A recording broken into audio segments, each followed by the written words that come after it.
No, you're just using the word, but I don't think you realize how charged it is. The most human thing to do is to dehumanize. I have never voiced something racist towards another person. Calling them anything that's attacking the race is racist. You don't need that power.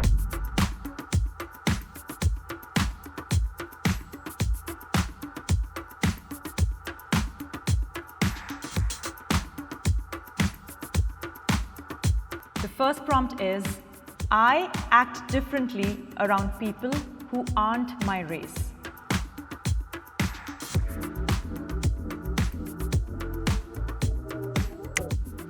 I'm biracial, so I'm right in the middle of this.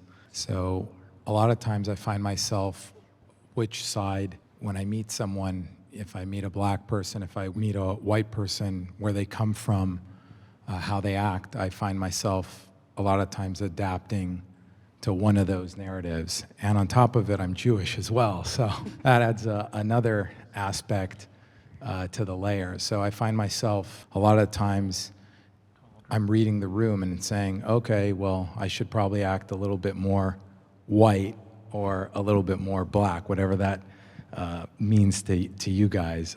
Hopefully there's people who have a shared experience like me.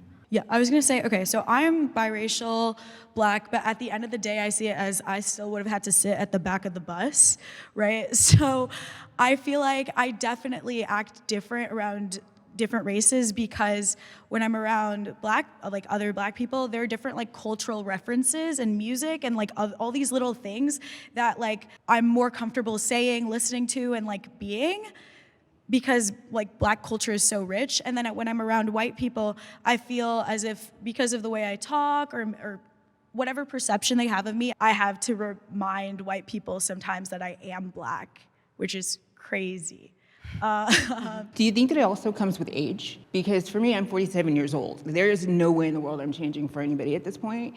So also you can either take me as I am or you can like leave me at the curb as far as I'm concerned, because at this big old age I am, there's no one who can tell me like how to speak and how to talk, how to act. And But do you not think that maybe all of those layers of you like is all still you? Like the way I act around my white friends is completely different than the way I act around my family. Exactly. And like it's totally different, but I am code switching. Like I am acting different, I'm saying different things, I'm relating things that I'm interested in that I know you're interested in, but I know you don't know this whole cultural black side of me.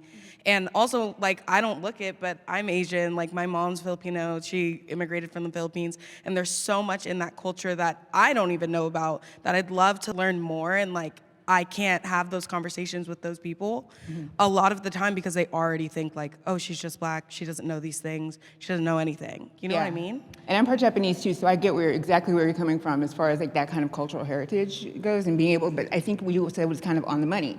Like these are still parts of yourself. And as you get older, there's still parts of yourself, so you're really not code switching. I think I'd like to jump in as an artist. And also being biracial, I am, Japanese and Trinidadian.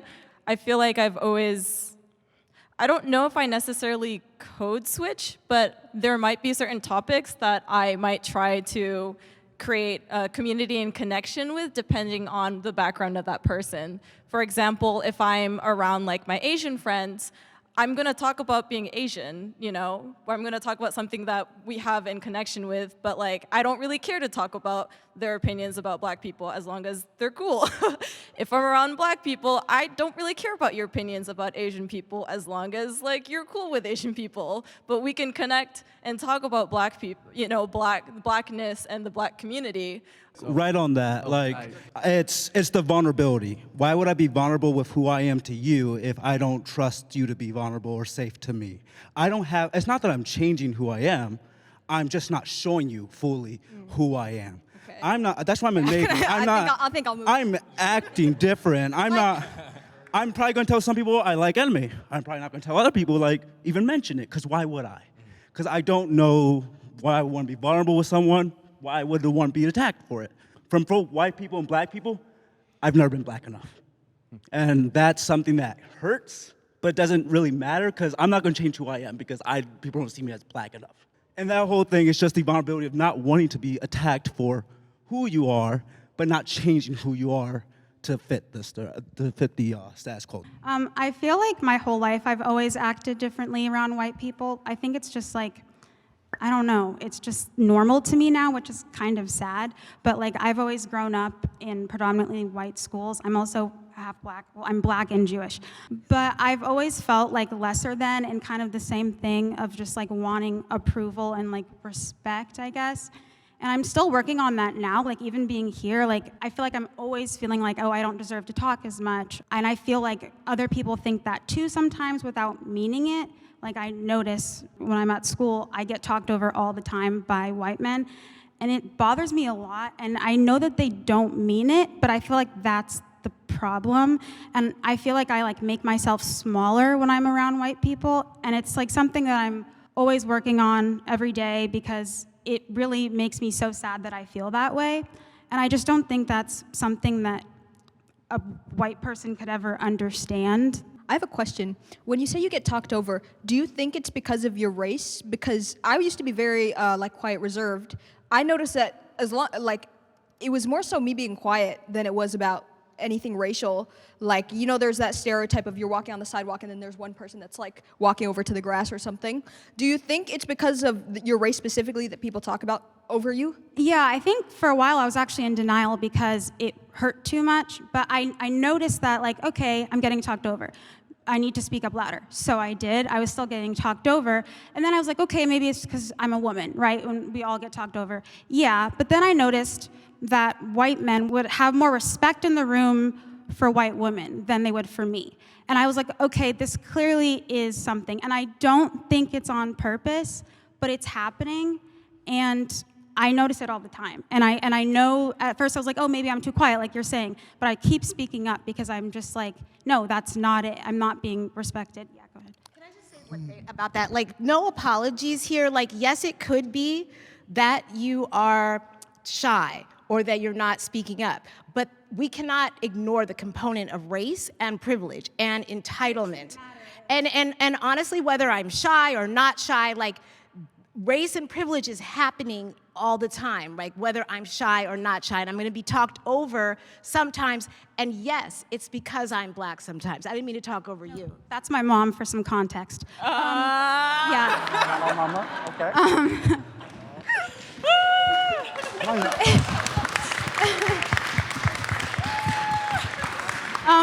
But I agree. I mean, I think that's like what she was saying. I shouldn't have to speak louder. That's what people aren't getting. Like, I just want to be able to walk into a room and be respected. White people should be thinking about that. And most of the time they're not. Not everybody, but most of the time they're just not.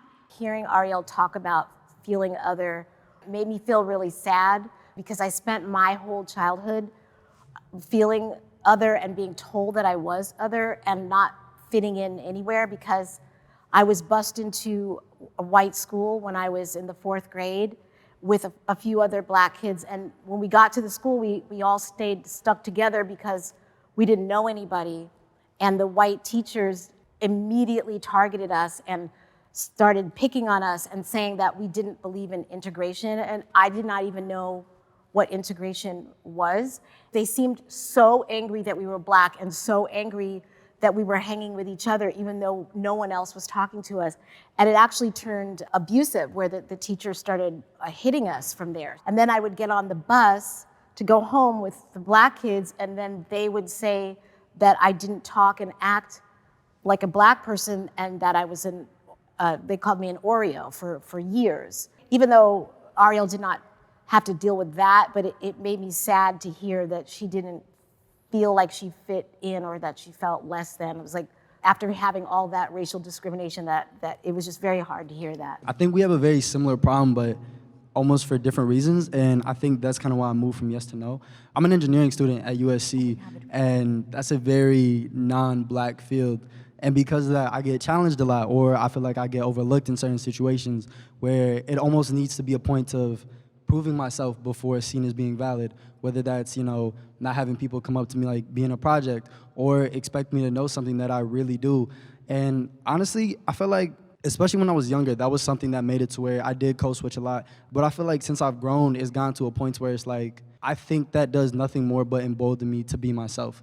If I can't control how you perceive me or the way you're gonna act around me implicitly, at the very least, I can always keep it real. I feel like as Black people especially, we have power in our authenticity, you know what I mean? I think more than anything else, what we can contribute to a space or to an environment is very predicated on our culture and who we are. I'm fortunate enough now that like, I have an internship coming up in New York and that's gonna be pretty dope, but like when I interviewed or when I did everything like that, I didn't switch up anything I was. I very made sure to present and be who I am, because I'm a big believer that Black people don't need to be humble in any way, shape, or form, because the world and the country is already gonna be looking at us as like any type of way. If we are not our biggest advocate, that's gonna be what it is. And I understand that there's fear and that there's situations in where maybe there's a point of feeling like you need to rein it in, but I just believe in like overwhelming authenticity, and I feel like that's how I've been trying to move lately. Yeah, I definitely agree with that. I was gonna say, I would rather like cut my own arm off than ever switch up around anybody, because if you have a white group of friends and you have a Black group of friends, if you feel like you need to mask something, like why hang out with them in the first place? I think sometimes you don't have a choice who you hang around. It's the people you work with. It's But the that's people not at a the racial grocery thing, that's a store. professional thing, right? Yeah, I mean, it could just be your neighbor. You don't want them all in your business, right? I'm not talking about professional. Obviously, if you're in a professional in a corporate setting, the way I interpreted the prompt was specifically around race. So Yeah, but you're making it like it's more of like a fault thing, like it's No, I'm your, not. No, I understand, but it's just like, because I used to be like that. I used to get very, very nervous around. I grew up like I said. yeah, but it's not like a why would you be friends with them thing. It's like, because this is how society makes me feel, I internally feel this way. It's not like, oh, I shouldn't be friends with these people. Like, that's not the May I problem. just add something? I feel like human beings were dynamic as a whole. So depending on who we're around, that part of our personality might come off. But also, I know in my personal experiences, not only do I do it for my safety, but I feel like I'm doing it so the other person knows that they can be safe around me as well. So I'm not gonna talk to them like I talk to my homegirl or how I talk to my parents. Those are two different people, right? But I don't know you and you don't know me. So until then, until you get to earn the right to know me like that, I'm gonna speak to you a certain way because I don't know if I can trust you yet. On the topic of friends, most of mine are Jewish, and it's not because I don't want to be friends with other people. It's just there's like a shared experience and like a way of looking at the world that I really appreciate, that I have. It's not a discrimination towards anybody else. I just really I like my people, and I don't want to feel bad for that. It's not like code switching, but I'm more comfortable around them. I wear this all the time. I wear it when I sleep, when I shower, everything. It's nice. It matters a lot to me. And it just shows the world that I'm proudly Jewish. From what I've been hearing is there's a lot of talk about code switching, and it almost seems like we're kind of separating from code switching to actual what we're switching up in our personalities for discrimination purposes. So code switching to the side, because I think almost everybody does that because of what type of job you have. That's different. We're gonna just toss it to the side. I heard it earlier, something about the dynamic of age coming into play. And from what I've been hearing, a lot of comments when it comes to discrimination is honestly, well, this is just my perception of experiences coming from a lot of younger people.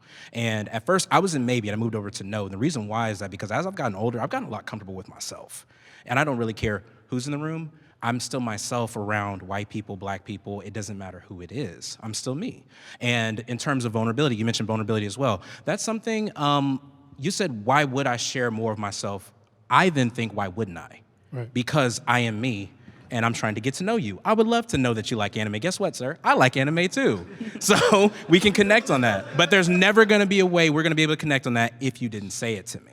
And to kind of add on that, I consider myself a very kind of just open book. If anyone wants to know about my life, they can. Life is too short for that shit. You know, you wanna know who I am? This is who I am. I'm Sinjin. I'm a white guy. I'm a virgin. I don't care. I am the most open book you'll ever meet. I have experienced discrimination because of my race, religion, or cultural background.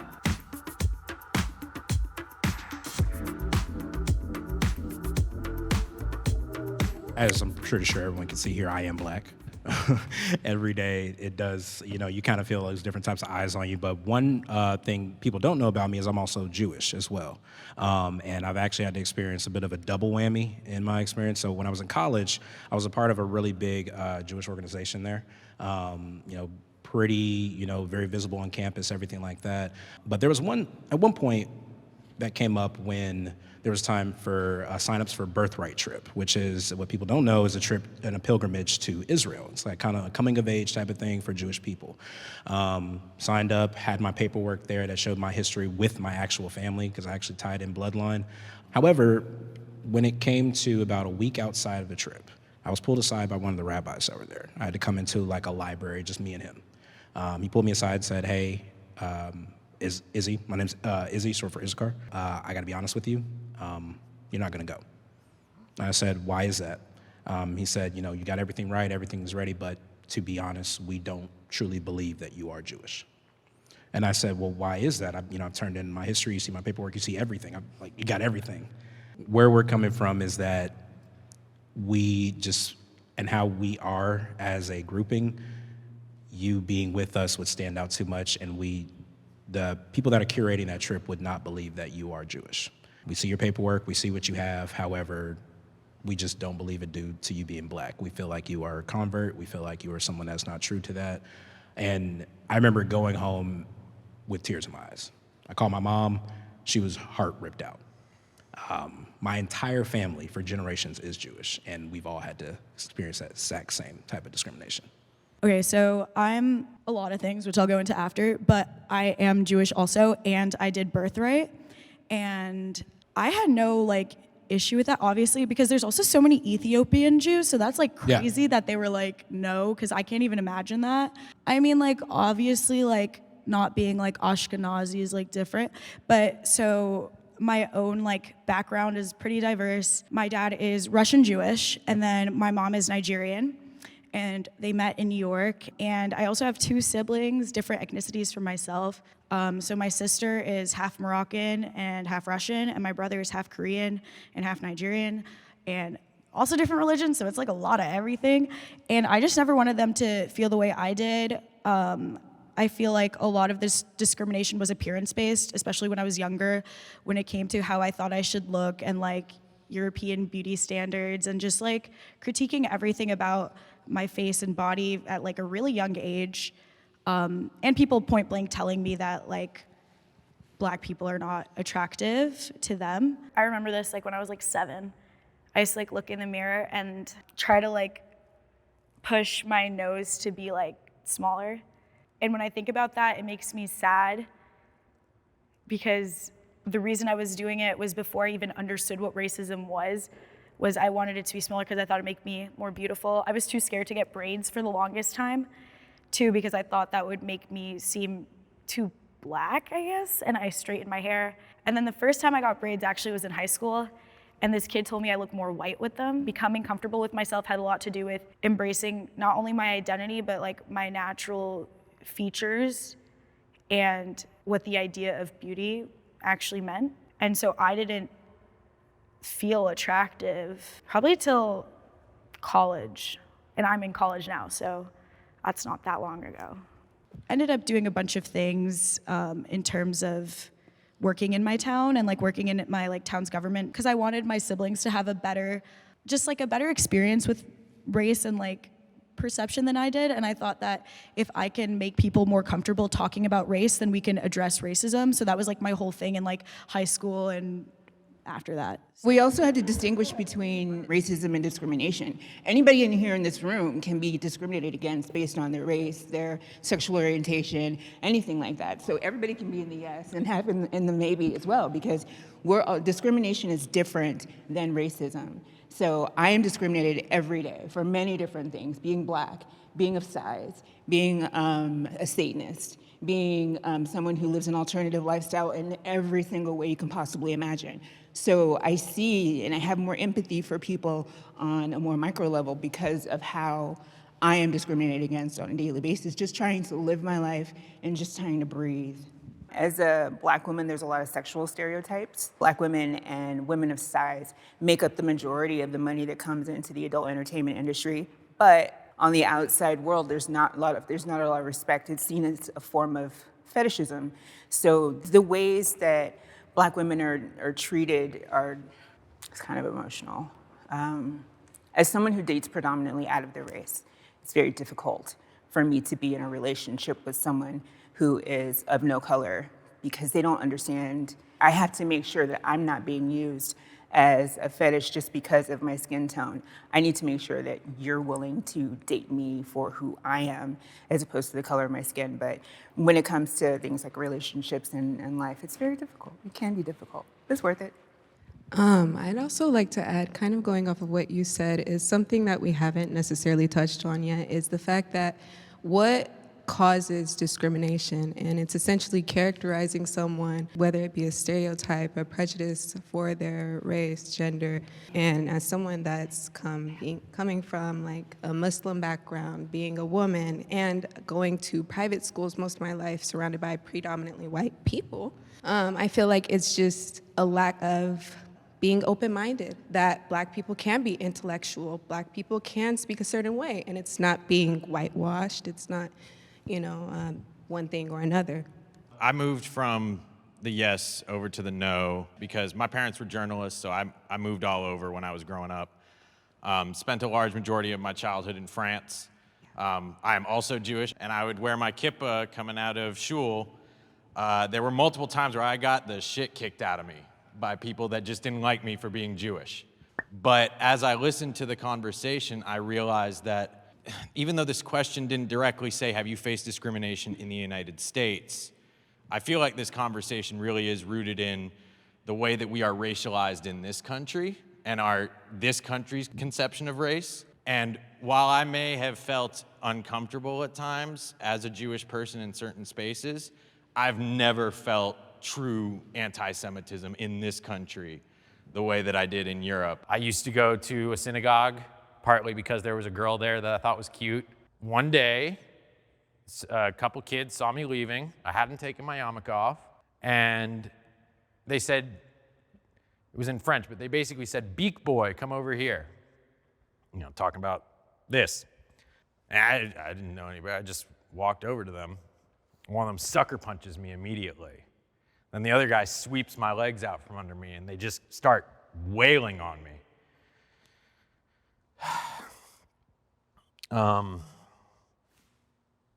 I stopped wearing a yarmulke after that.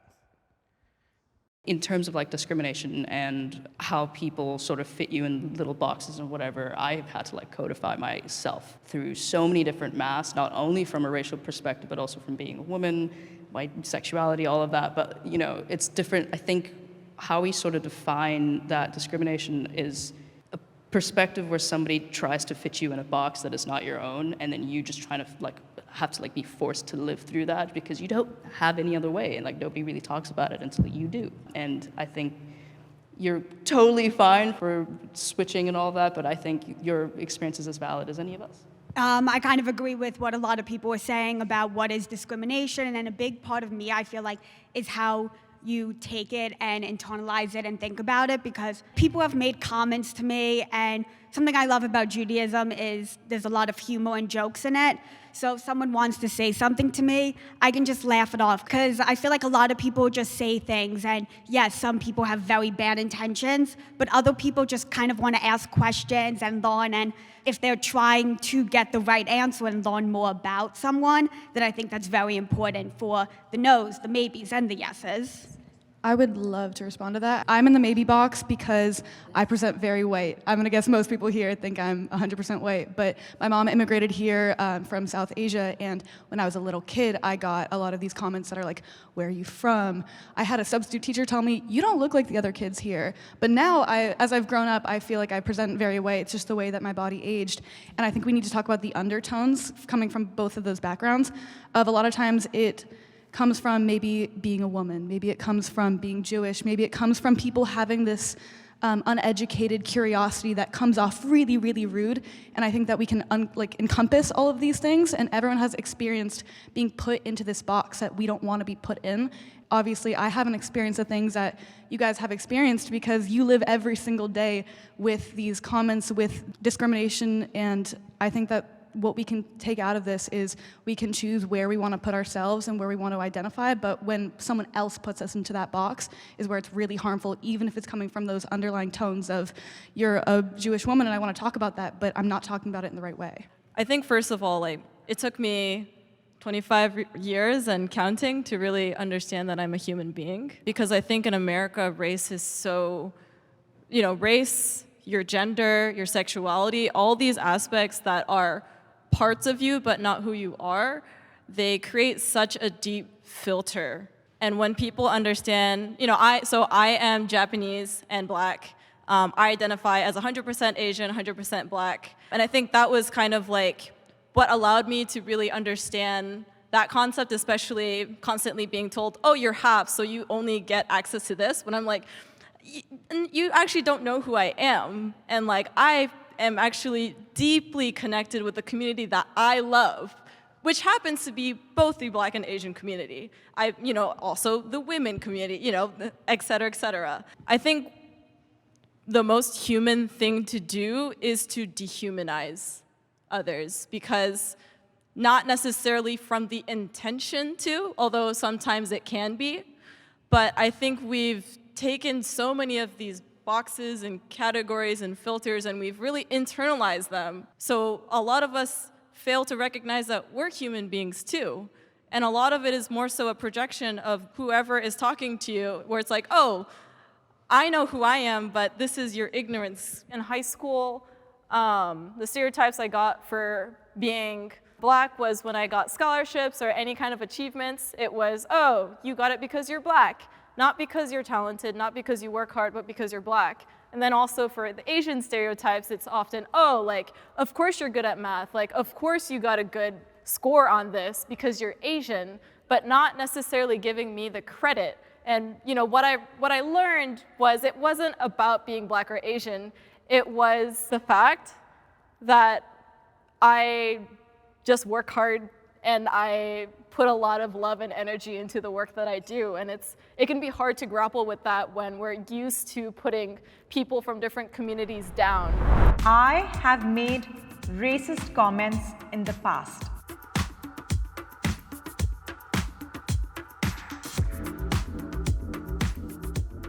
I'm gonna say maybe, just because I feel like I may have said something, maybe not intentionally, but like it may have been racist, because a lot of times you can say things and it might not be intentional, but it still hurts somebody.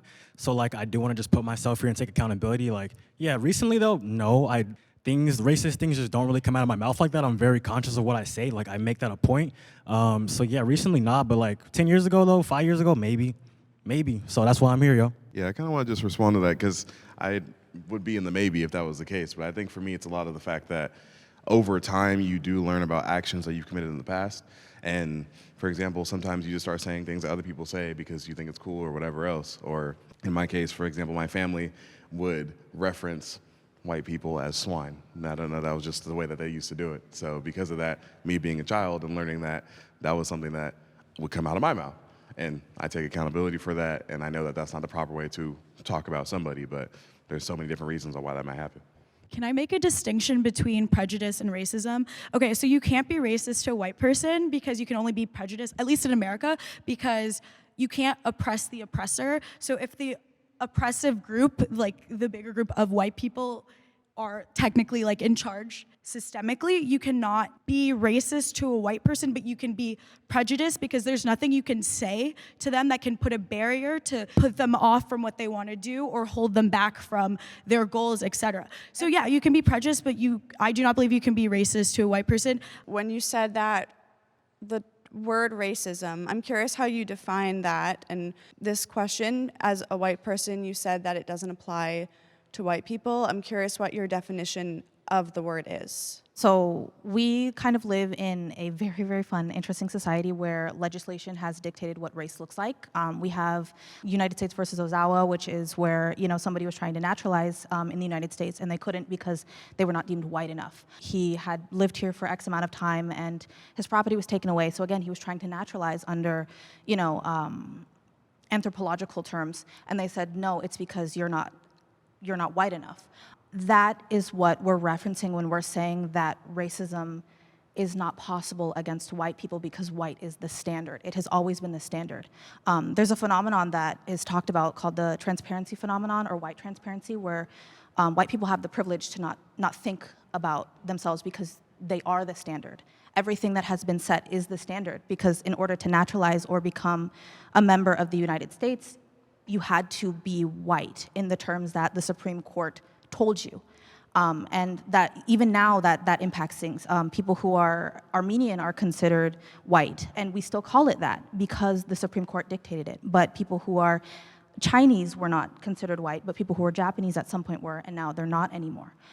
So these are ways that kind of impacts it. Thank you for Feeding off of that, upbringing is so important, and like the way that you were raised. I'm in the yes circle, and it goes back to the experience I talked about before, getting the shit kicked out of me when I was a kid. French society is extremely racist to people of the Romani people, to Algerians, to Muslims. When I was a kid and I got beat up, I thought all Algerians were bad people. I just did. And I thought that until I was maybe 16, 17 years old, and I actually met an Algerian person. Before then, I would have said, I don't associate with those people. Those are the people that hate me. And it was just purely based in ignorance and the fact that all the other white people in my life were also like, yeah, those are the bad people. Those are the bad people. And it's conversations like this, just being around each other, that helps to break that cycle. I want to add to upbringing. You know, I was born and raised in Boston. I grew up, it was very diverse. My parents never ever made me feel like Black people were these bad human beings, which I'm so grateful for. I up and left Boston as soon as I turned 18. And that's when I kind of realized, like, you know, not everything is like rainbows and butterflies. Like, I would be talking to someone and they'll like add something in there, like a little racist comment or something. I'm like, oh, that's not okay. I don't like you. Like, it's just so crazy how when you leave your bubble, you realize that the real world is kind of horrible. And I have never kind of molded myself to be like, oh, okay, these people think it's fine, so I have to think it's fine. You know, it's just, I think I'm just very grateful for my upbringing personally. So I have a question for the people in the know. You said you've never said or been racist, but I feel like as humans, we've at least said something racist. Racism is not only like towards Black and white people. You could be racist towards Asians, Hispanics, Caribbeans. So at some point, I feel like someone you walked up to a Indian person and be like, oh, this person stinks, or you assume they stink just by looking at them. You might not say it out loud, but you thought it, and that's still racist. Your mind still went towards that racist remark. So throughout your whole life, why do you say no, you've never been racist? I personally don't think those things when I see another race other than my own. That's why I'm in the know, and I don't think I've literally ever said, you know, anything racist towards a person. Maybe I've thought of something sometime, but no, I have never voiced something racist towards another person. That's why I'm in the know. Also, to a point, like when you go to a comedy show and they're talking about different race and you laugh about it, is that being racist? I feel like there's a line between stereotypes and being actively racist. Like, I can go to someone and be like, I hate that white guy because he's tall and dorky or whatever it is. I don't know. But I feel like... I think that... I know, I'm sorry. Can I ask the question to you guys real quick? Because you guys keep bringing it up. You guys are establishing like you need a power structure to be racist, kind of. You know, there's a lot of dog whistles like 1350, and I don't know, you know, if people don't know that, despite making up 13% of the population, Black people contribute to 50% of the crime. That's what white people will say. We've talked about prejudice before and how, while it might be true, like, oh, what a bland seasoned food joke, it's a statistical correct fact. I think it's racist. If you were to go to another country, like let's say India, and an Indian person told a white person they were a colonizer, could you be racist to a white person then? I think it doesn't really matter about the power structure. I don't think it really matters about any of it. There is obvious ways that you could be racist to white people. Calling them cracker is a racist term. Calling them anything that is attacking the race is racist. You don't need that power. I think a lot of people in the knows are pretending to be a lot more perfect than they actually are. Yeah, like I think you guys are trying to be like colder than now. I think this opens up a broader conversation about the ways that we consume media and the ways that racism can be embedded in that media and whether or not that makes us complicit in the racism that's happening. I mean, for example, like there's a big problem on Instagram Reels. I don't know if anybody here is a anti-TikTok Instagram Reels baddie. But the comment sections, if you've ever been in an Instagram Reels comment section, it is the most heinous thing you've ever seen in your entire life. I swear to you, go look at it. It kind of, when I'll see things like that, I'll look at it, and obviously I won't agree with those things, and I won't like drop a like on a comment or anything, because it's not what I believe. But at the same time, it makes me think, if I'm looking at that and not actively doing anything to go against it, like, does that make me complicit in what's happening? Exactly. And at that moment, I'm like, okay, do I go through and report all of these Instagram Reels comments? Or like, is that actually changing anything? Because that cycle is still gonna keep repeating. There's still gonna be, the moment I delete a bot off Instagram's comment, another bot is gonna come and comment the same thing. So I think it's like, within that complicitness in the racist structures embedded in like the media that we're consuming, I think the interesting question is less so like, how does that pin on the individual, and more so how can we change it in a way that is sustainable and something for the individual to do that will actually enact a sense of change. Sometimes when I make a racist comment, it's not necessarily coming from a place of hatred, but the comment is being made so that it's exposed to everybody else. So like, let's say for example, I have a friend and they feel like it's fine to make a racist comment because I'm black. And they don't see it as racist, because I think somebody mentioned it, because I guess in the culture here, it gets so normal to say racist things that like a joke about like, oh, going to go pick up milk, or a joke about something about watermelon, it doesn't seem as harsh. So for me to kind of like tell them a racist comment back, and I won't necessarily mean it with the hatred, but I'm just saying, if that felt out of pocket of you, that's the same way that it feels for me. But I think the big connotation here is that we're talking about in America, but in Colombia, like, it's funny because when you're walking around and you make a racist comment, it's things that we don't acknowledge. I think when we're talking about racism here, we're talking about things that we pick up on the regular, or things that if somebody were to said it would get them canceled. But there's other things that like in a society, when you're there and you may not realize it's racism, but it is racism. I just want to point out that we are all learning here. I really liked what that lady said about how things can be racially charged and things can be racist, and that gentleman had the absolute right to disagree. We're learning what feels good and what feels not good, which is in that system of racism, so it's not just about feeling good. But I also would like to touch on the reason why I'm in the maybe zone is that I'm sure we've all, especially people of color, I identify as white, but I still, you know, my mom is from India and Vietnam. I've probably said things that other Vietnamese and Indian people do not think is chill. You've probably also said things that of your same race do not think is chill. I think that we are all learning what is appropriate and what feels good to other people and what is appropriate for the situations that we are in, and that both opinions can be right. We just have to understand how to respect each other and what's actually true. I would marry someone from the other race or faith.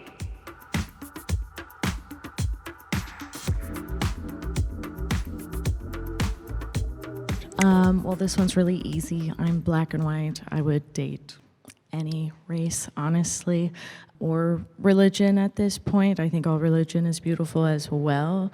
But yeah, that's really simple for me. Honestly, I'm in the same boat as you. I honestly should be in the yes. The only reason why I'm in the maybe is just for the fact of it being thinking out loud, and I want to know the type of person that they are if I am dating outside my race. Just obviously, I'm sure that's what we all feel like.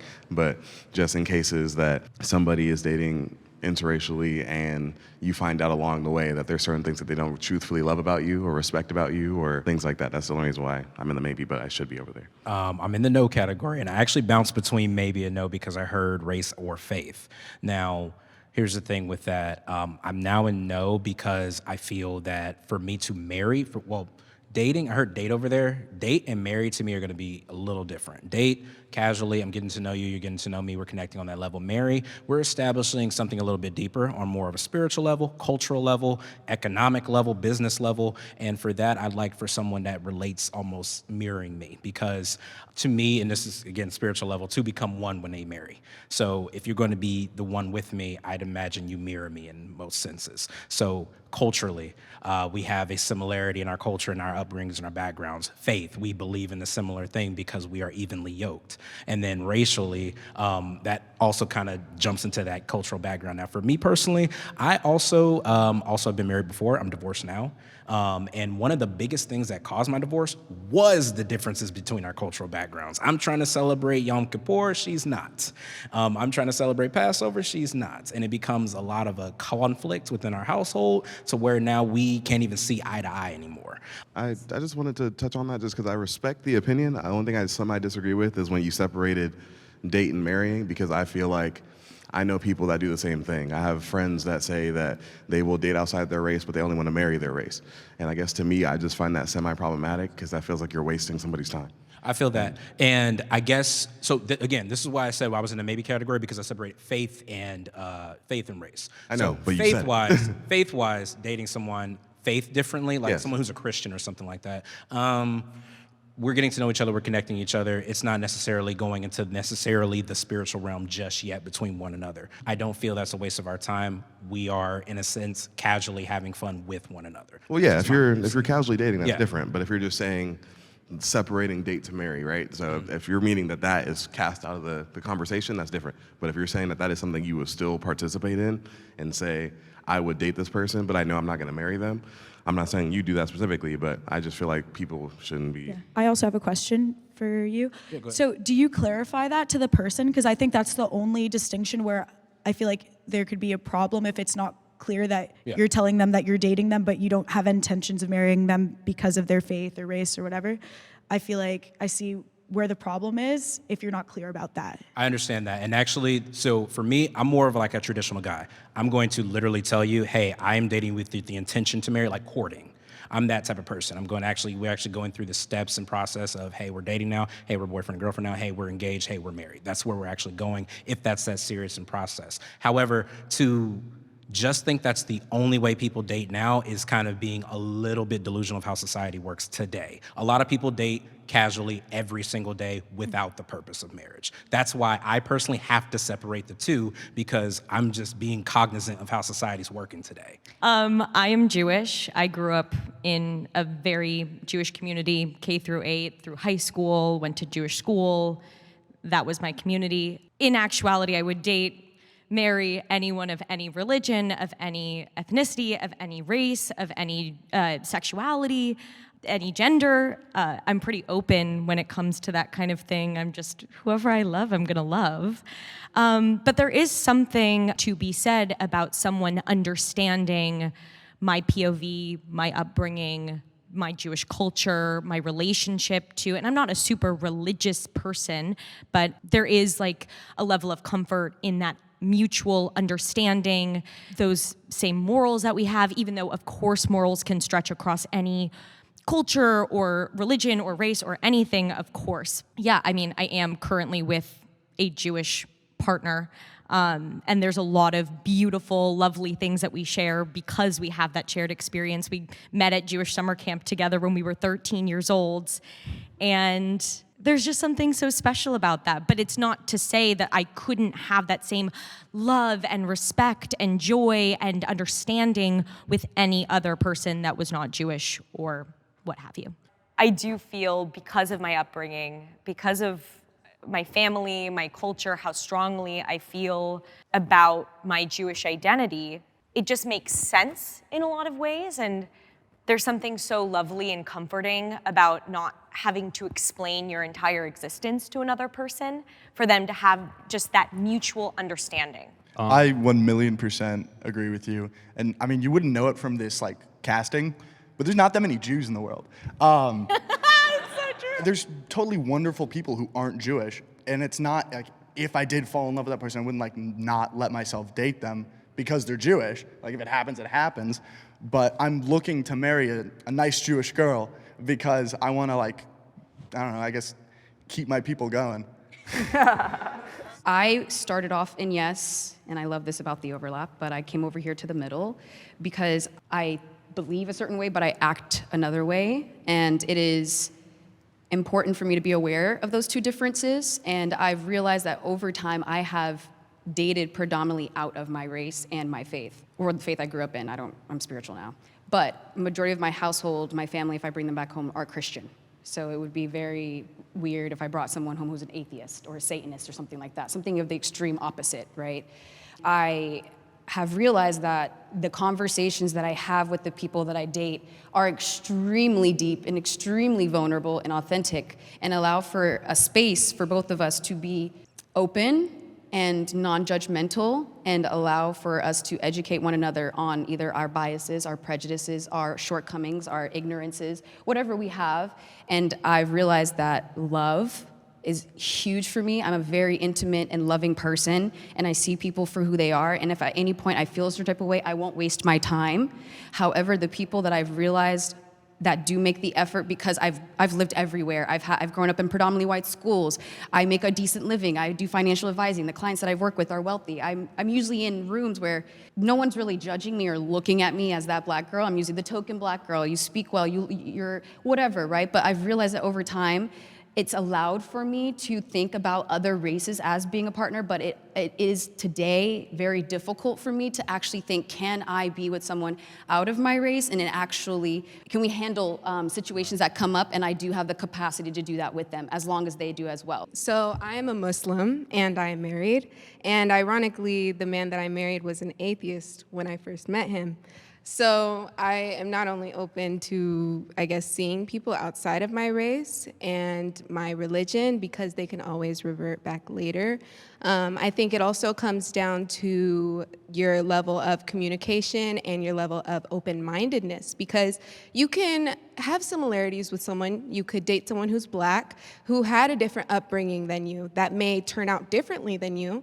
And just because you're black doesn't mean you have the same identity necessarily, or that you have the same interest. You could have two people that grew up rich, one of them ends up poor. Just because they came from the same place doesn't mean they're gonna be at the same destination. So I met my partner at a boba shop, and essentially I had let them know that I am Muslim. Within the religion, I can't marry someone outside of Islam. And we had that mutual understanding that, though I do find a lot of potential in their morals, their values, and we have a lot of things that we share, at the end of the day, they would have to be Muslim in order to pursue a relationship with me, and I was very upfront about that. And they were atheists at the time, so I feel like you could see how difficult that might be. Eventually, we did come to a point where I did tell them, they can't become Muslim for me, and if they do want to continue a relationship, they need to find that passion for themselves and that understanding for themselves, and they need to learn about the religion. And that's also a part of our religion. We can't, convert or revert for someone. We have to do it because we genuinely believe in the higher power. So yeah, eventually he did his own research. I gave him one of my Qurans, and he was reading it, and he was praying with me and my uncle and my mom and going to the mosque with us, which I thought was really adorable. And eventually he proposed and reverted at the mosque that we first went to. We also got married at that mosque, and yeah, here we are. That's why I think it's also important to kind of factor that in when you're looking for someone else that you're interested in, because you could always divert from your, I like what you have to say. I think I agree with you, actually. Yeah, I agree. I have been told to act more like my race or faith.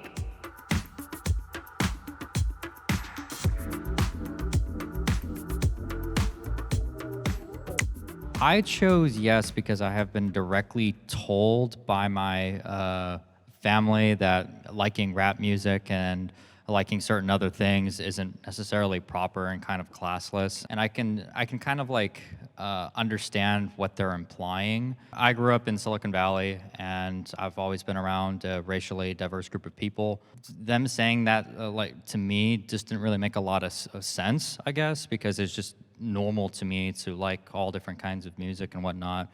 I guess they've just kind of looked at me like it's kind of proper. And not only just that, but I've talked to other people who are there, especially people who are older, who Didn't grow up in a diverse community like today, so it's what I've seen. I wanted to add to that. I'm in maybe because there's literally this one instance. I put on Take Her to the O by King Von, and the girl in my car who is also white, she was like, why are you playing that? Like, that's not for us. Like, I want to listen to, I forget what it was, like Billie Eilish or something. I am no longer friends with this person. Let me listen to my Vaughn. But like, that's why I'm in maybe, because that's like the only thing I can think about right now. I don't think it's necessarily like racist per se, but they just view it as like of lower class. That person also like had those, you know, those little comments that you catch when people like sneak things in there and you're like, oh no, I know what you're doing. Because the more comfortable they get, the more they think they can like add those things in there and you're cool with it. I'm like, no, but that's why I'm in maybe.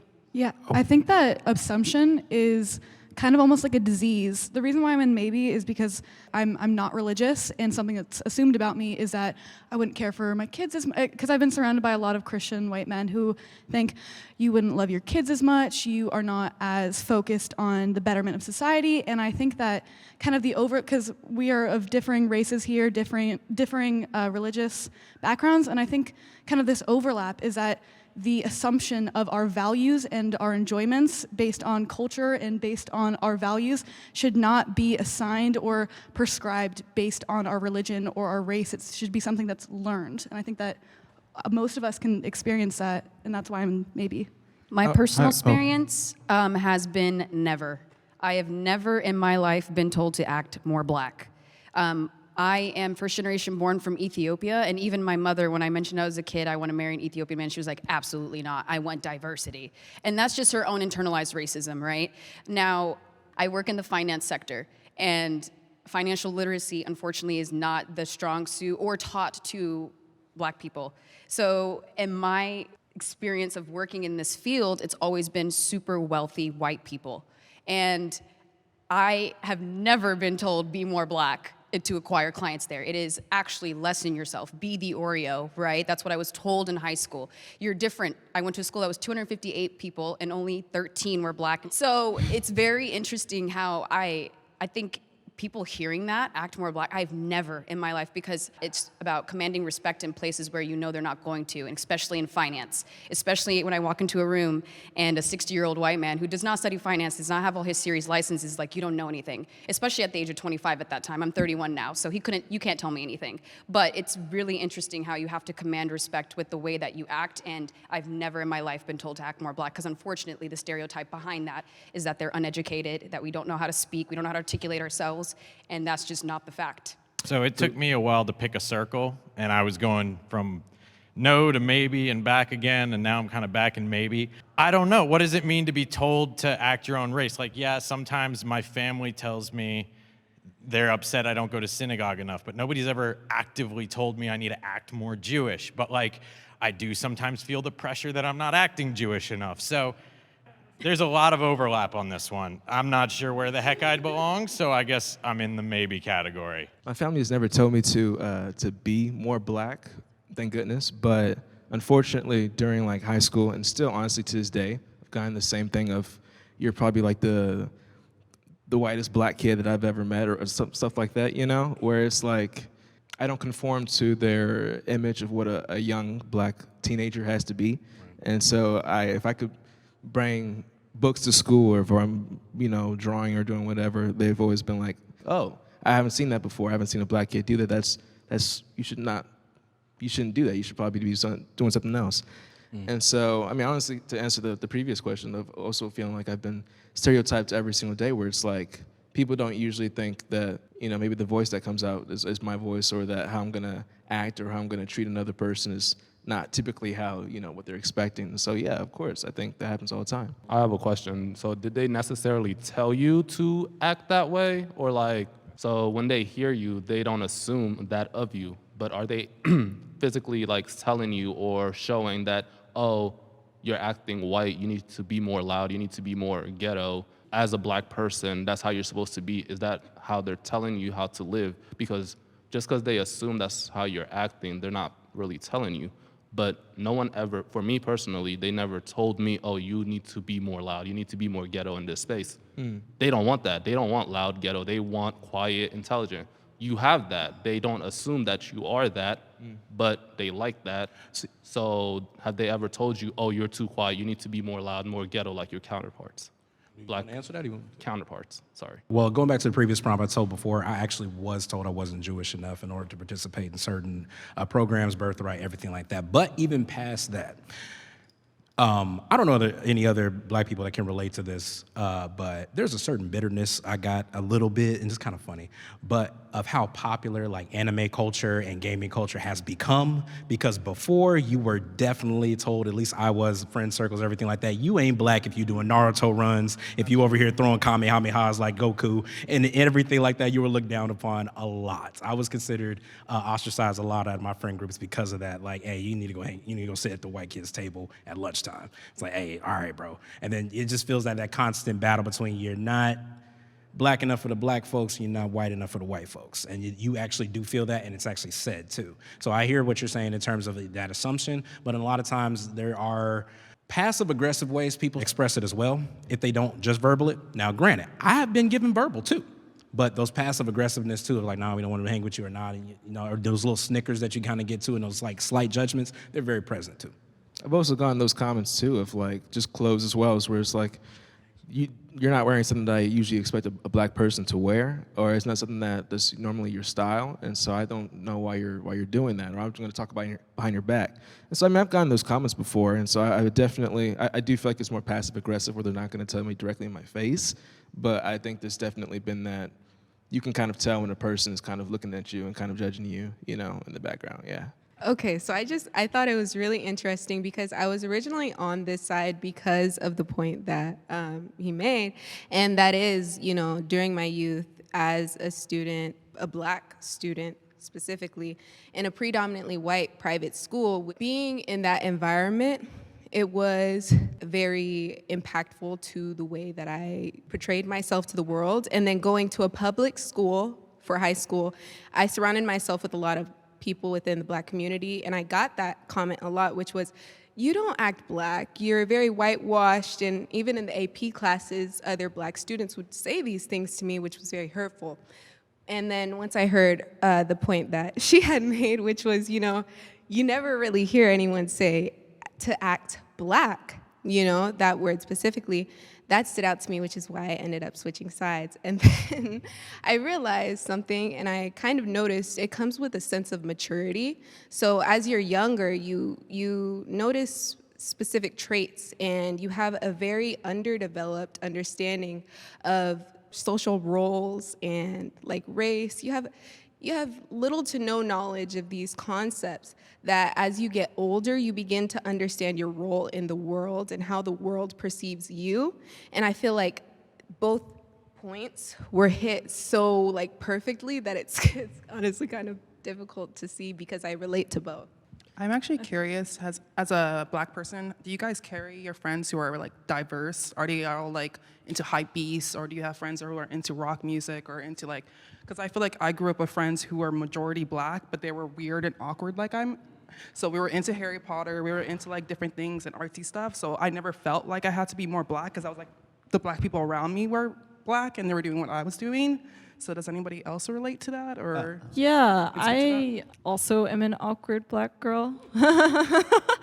I think for me, I was always super select. Like, I think I pride myself for having a lot of friends and a lot of friends throughout the world, different backgrounds. But when I think about the people that I connect with, a lot of them, not necessarily socially awkward, but I think we do carry values where we're able to see just each other. I'm sure I've definitely gotten comments, and I definitely had internalized not feeling, black enough or Asian enough, or questions around like, oh, why are you so Asian? And it's like, I grew up in a Japanese household. I'm so sorry, I don't know that kind of black culture, but I'm still black. So I don't know, it is like also an interesting thing because it's not necessarily just like racial identity. I think I've had to explain myself in every category. Like there's always a lot of, I think, assumptions or ways people have categorized me or put me in a box. I think there are definitely a few people where off the bat, they're like, I know exactly who this person is. But luckily, I've been able to have a community of people who are very empathetic and compassionate. I don't have to be like their teacher because they're like, oh, I just said something that probably wasn't the best thing. Let me like work on that. It seems like to me, though, everyone here, I mean, who's really like someone experiencing saying, act black or act white? And as someone who's been in the middle, you'd think I would have a strong probability of someone saying, oh, act more to that side versus this side. I've never, I mean, maybe I hear some stories of like parents, like, yeah, your parents, there's a child-parent relationship, but I've never hang out with someone who would tell me, like, I've never even encountered that where someone said, I mean, it just seems so rare. And that, to your point, it sounds more literal. Has someone said, has anyone actually heard those words come out of another person's mouth, literally? Maybe they may think it, you may have microaggressions, but I know I'm not taking that type of disrespect. Well, let me ask you guys, what are people asking you when they say that you need to hang around your own people more? What are people saying when they say that? People don't necessarily say, I need to hang around my people more. The question was, has people told you? Yeah, people have told me that. What are they saying when they say that? So typically, people never told me I need to act. Well, I'm not asking you, like, if people have told you that. I'm saying if someone told me that, which they have, what are they saying? If someone's telling you to act more white. No, I'm not saying act. I said you need to be around more of your own people. That you need to be around your own people more. When someone says that to you, what are they saying?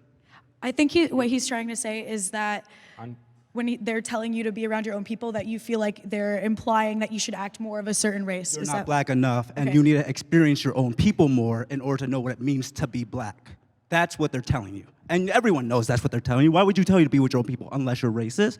Or you're trying to tell them that right now you don't know your own identity. Not even you do. So you need to go to your own community, hang around those people, gather your identity, and come back to me with that identity. I know. That's what they're telling you. So a non-black person, a white man, approached you, a black man, African American? Yes. Okay, approached you and was like, you're not black enough. You need to go to your people, learn how to be blacker. Around your people more, yes. And come back to me and act more black. A black person said that to me. What did he mean by that? That's being disrespectful, but I'm asking a white counterpart came up to you. I would just call him racist. I wouldn't say that he's telling me, like, I would say that he doesn't want me in his community. At that point, if a white person said, like, you need to be around your own people, I'd be like, who the hell is he talking to?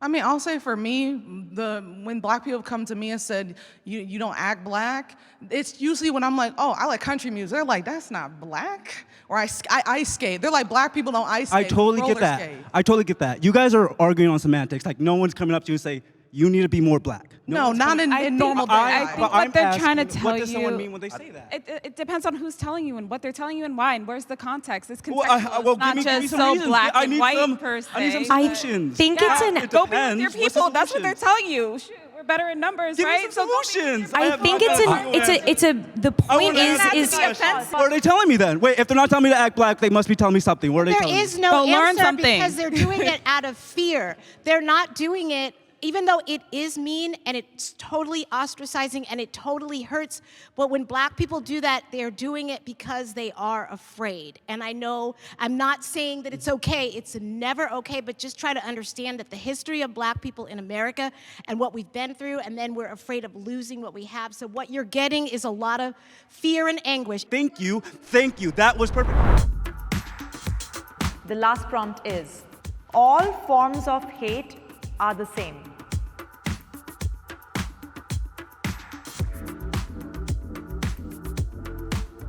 All forms of hate are the same.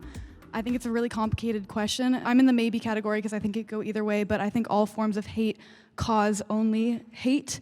I think that I'm thinking about it from a sociological perspective of we live in this modern society where the cult of the individual, this kind of like heretic ideology is stronger than it ever has been, and Emil Durkheim, the father of sociology, offers that the only medicine to this is to find things we agree on, find things we overlap on. It's the only medicine to this problem that leads to such societal decay. So I think all forms of hate are similar in that way that it only causes more decay and collapse.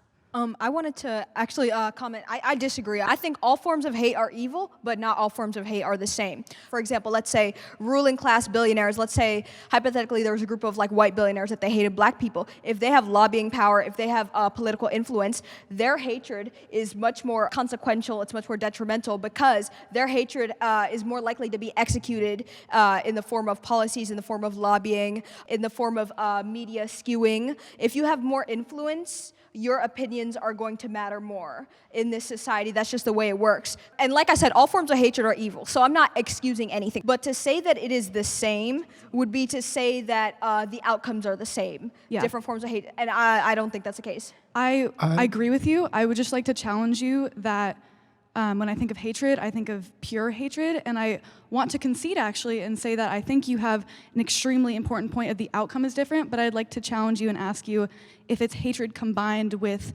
the pursuit of betterment.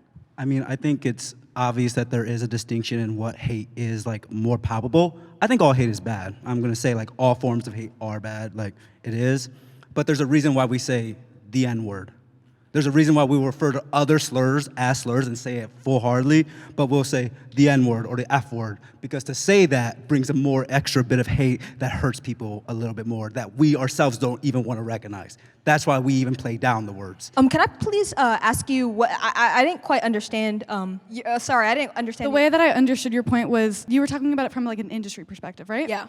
So I actually agree with you. I think that these people that are in these unfair situations, their hatred for these people that are oppressing them, they're pursuing betterment for their jobs, for the people around them, but I don't think it's just hatred. It is also a combination of loving the people that they think deserve to have a better life. But when we talk about slurs and stuff, that's actually where I think my position really changed. Not all hate is the same. I think that is a very good example of it, but what you were saying, I think it's hatred combined with that pursuit of bettering the lives of people around you. Yeah, if I could just build on what Trey said as well, I really thought that was an excellent point. There's a very famous John Mulaney bit where he goes, if you're trying to compare which word is worse and you can't even say one of the words, that's the worst one. I think that's very true. So what I was gonna say is that I think that when it comes to racism, hatred is not the same. There's a very specific like power structure behind it, and a hate that a black man could have for a white person versus a white person could have for a black person is going to be perceived as very different. Specifically, if you're white, your hatred for a black person could be a lot more influential and you could cause a lot more harm than if a black person was to say, I hate white people. However, I think that hatred itself comes from a very similar place no matter who it's against. For example, if I hated someone because they were white versus I hated someone because they were overweight, the general thing is like, this person's different from me in some way and I hate them for that. It's not specifically that hate comes from a certain place that's different than others. I think that hatred is a me versus them. It's very my people versus these people, and I think that that's the root of all hatred, regardless of the outcome. I think that the outcome can drastically change depending on who you're hating and who the hatred is towards, but I think at the end of the day, it comes from the same mindset, no matter who it's against. I kind of want to bring up a question to both sides, just because of the fact that I am in the maybe group, but I'm in the maybe group because you're both kind of saying the things that are going in my head. So I feel like hate, the reason why I'm here is because I feel like hate is more of like a spectrum. I feel like it's something that, yes, you can have hate that roots in a certain framework or be similar in different ways, even if it's different subjects, but I think it really does matter on what the outcome of said hate is, kind of how you were saying. If there's shows about people that have hatred for one another where nothing ever happens, there's, versus there's actual real life situations where somebody says they hate something for a reason or hate somebody for something, and there's actual physical or detrimental outcomes. And I think that what puts me in the maybe category, because I could say I hate something for any reason, but I know me enough so where I'm not gonna do something about that. Versus there's other people in the world that have that mindset and they will go actually do something about that. So I think that's why I put it on the spectrum. So I guess I wanted to see if you guys genuinely feel that hate could be on a spectrum and why or why not. So I grew up in a pretty conservative, mostly Hispanic white town in Arizona. And growing up there, like, I never really experienced much discrimination, but in recent years and like, I think since the 2016 presidency, things have changed a little bit. And I didn't used to get stopped at Border Patrol, but now I do. And they made me open my trunk one time. And that's the first time that it kind of set in that people do maybe see me differently sometimes. And that's a little tough. And I think that is something that, like, unfortunately, with kind of the direction we're heading right now, I guess people that look like me are gonna have to deal with a little bit more. It saddens me that, like, we can't literally define hate. Hate is such a strong word. I would think there would be more people on this side, and it's so loosely to put hate on a spectrum. I mean, that's kind of mad to me that, oh, well, you know, when hate, I don't think is subconscious. I think it's a conscious. For you to hate someone, that takes so much energy, time, effort to truly hate. Now, you guys, we may say, okay, I we're hate just. my brother. It doesn't take much energy. No, you're just using the word, but I don't think you realize how charged it is. Even though it's charged, there is the spectrum of hatred. I think hate is hate. I don't think there's levels or degrees to it. It takes a lot of energy.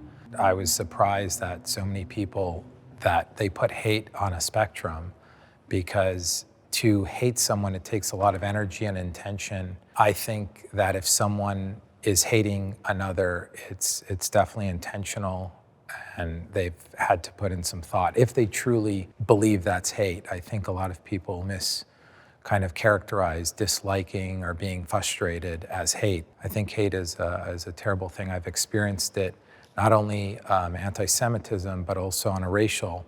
So I get a double dose of it in terms of someone hating me for the type of Jew I am, which is someone with a little bit more melanin.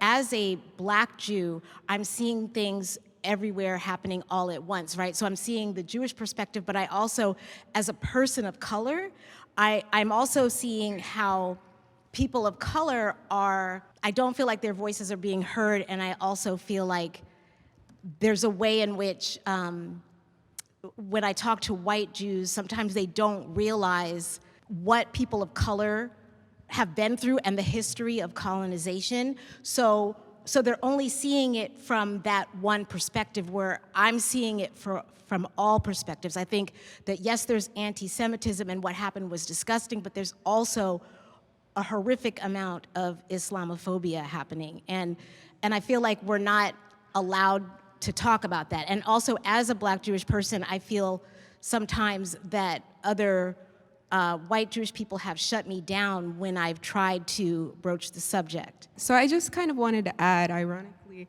as you were about to mention that, I had my mic prepared to mention 9/11 and the following events and stereotypes that followed Muslims pertaining to that event, and it still carries on to today. You know, Muslims get called terrorists, and I've been called a terrorist, and obviously I'm not, but, you know, things like that, and I get called things out of my name, and, you know, different experiences that contributed to a certain event that took place that I had nothing to do with.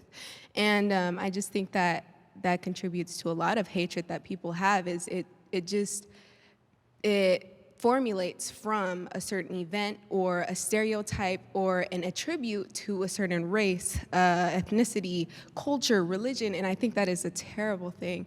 And I think that we as people just need to work on reshaping who we are and what characteristics surround our cultures, and kind of reshape what is socially known that pertains to our culture, if that makes sense. Hate is a spectrum in and of itself. You have different forms. You could have racial hate, you could have physical hate, and it's prejudice and a shared variable. That's often the equation of disconnect. We all have to get out of these bubbles that separate us. And just because somebody does something to you or you suffer in some way because of who you are, it can be very easy to give in to the hatred that rises up from that. Racism is a disease, and just like one can recover from other social diseases like addiction, you can recover from racism. You can recover from bias and discrimination. I think hatred only causes more hatred. The solution is to see each other as humans. We live in a democracy, and democracies only function with people being able to concede and people being able to compromise. And you might not like someone, but you have to see them as human. That's the only way to really heal hatred.